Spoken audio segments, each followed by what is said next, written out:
Hello guys, ഞാനപ്പോൾ അശോകവനത്തിലെ കോഴിക്കോടിലെ ഒരു കട കയറിയിട്ടുണ്ട്. അച്ഛൻ്റെ ഫ്രണ്ട് വിനോദ് മാമൻ്റെ ജ്യൂസ് കടയാണ്. അവിടുത്തെ ചിക്കു സൂപ്പറാണ്. ഞാൻ അമ്മേൻ്റെ ഫാലൂഡ ടേസ്റ്റ് ചെയ്ത് നോക്കി, അതും എനിക്കിഷ്ടമായി. Super guys.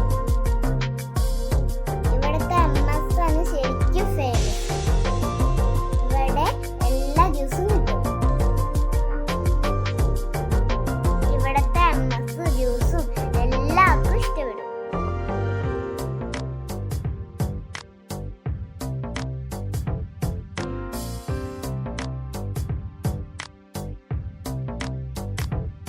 സൂപ്പർ. അച്ഛ ഫ്രൂട്ട് സലാഡ് ആണ് ഓർഡർ ചെയ്തത്. അത് ഞാൻ ടേസ്റ്റ് ചെയ്ത് നോക്കി, സൂപ്പറാണ്. ഇനി ആ വഴിക്കൂടെ പോണ എല്ലാവരും ആ ജ്യൂസ് കടയിൽ കയറി